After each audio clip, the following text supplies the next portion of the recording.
Assalamu alaikum wa rahmatullah, j'espère que vous allez bien. Dans la sourate 31 du Coran, Allah nous parle d'un homme vertueux, Luqman. Selon la majorité des savants musulmans, il était un rapproché de Dieu et non un prophète.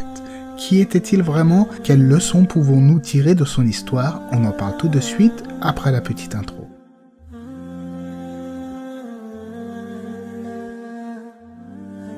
Selon certains exégètes, Luqman était un esclave abyssin menuisier. Dans la sourate Luqman, versets 12 à 19, il est fait mention des précieux conseils que Luqman va donner à son fils. Il est dit, dans le sens du verset, « Nous avons effectivement donné à Luqman la sagesse. Sois reconnaissant envers Allah, et quiconque est reconnaissant n'est reconnaissant que pour soi-même. Quant à celui qui est ingrat, en vérité Allah dispense de tout et il est digne de louange. » Donc Dieu nous dit dans ce verset qu'il a certes accordé la sagesse à Luqman. Pour Qatada, cela signifie la bonne compréhension de la religion, mais il y a d'autres définitions.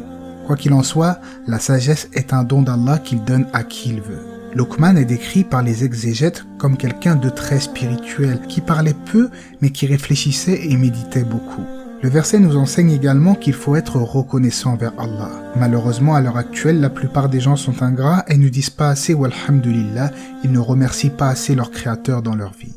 Allah n'a-t-il pas dit dans le sens du verset « Si vous êtes reconnaissant, très certainement j'augmenterai mes bienfaits pour vous, mais si vous êtes ingrat, mon châtiment sera terrible. » Ensuite, les versets suivants de la sourate Luqman nous exhortent au tawhid, le pur monothéisme, dans le sens du verset, et lorsque Luqman dit à son fils, tout en l'exhortant « Ô mon fils, ne donne pas d'associé à Allah, car l'association à Allah est vraiment une injustice énorme. » Luqman exhorta donc son enfant au monothéisme pur de manière douce et sincère. Il est en effet demandé à celui qui exhorte d'être doux, car un hadith nous enseigne qu'Allah donne avec la douceur ce qu'il ne donne pas avec la dureté. Il ne faut pas faire fuir les gens de la religion en étant rude, au contraire il faut être doux et bienveillant.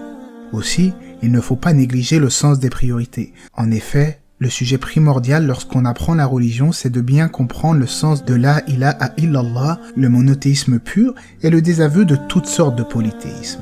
Le shirk, le polythéisme, est en effet le pire des péchés. Certains disent « Oui, mais nous on n'adore que Allah, on est musulmans, certes, mais il y a certaines formes de polythéisme que les gens ne connaissent même pas, comme par exemple l'ostentation, c'est-à-dire d'adorer Allah pour être vu et entendu. Le fait d'embellir sa prière par exemple, pour que les autres se disent « Ah, lui il prie bien, lui il a une belle récitation », eh bien cela est assimilé au polythéisme mineur, car c'est de l'ostentation et c'est très grave également. Il est donc primordial d'enseigner à ses enfants et plus globalement à la communauté le tawhid.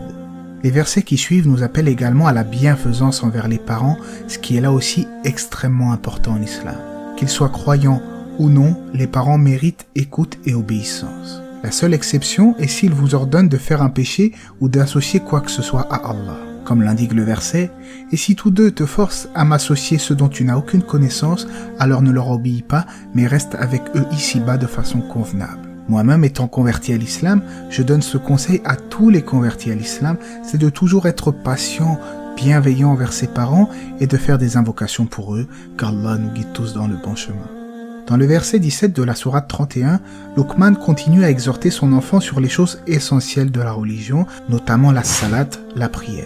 Il est dit, dans le sens du verset, « Ô mon enfant, accomplis la prière, commande le convenable, interdis le blâmable et endure ce qui t'arrive avec patience, telle est la résolution à prendre dans toute entreprise. » En effet, la prière compte parmi les plus grandes obligations et les plus nobles devoirs qu'Allah a prescrits à ses serviteurs. Certains savants disent même que celui qui ne prie pas n'est pas musulman.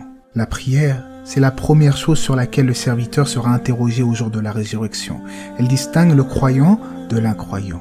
Aussi, elle est prescrite en des temps bien déterminés, et celui qui sort de ce temps, ne serait-ce que le temps d'une prière, s'expose à un grand danger là aussi. Il faut être assidu à la prière car elle permet au croyant de revivifier son cœur du rappel d'Allah au minimum 5 fois par jour.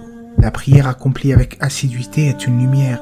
Elle permet de ne pas laisser son cœur s'assécher, se laisser corrompre par toutes les choses de ce bas monde. La prière et ce lien avec le Créateur, elle permet de revivifier notre cœur.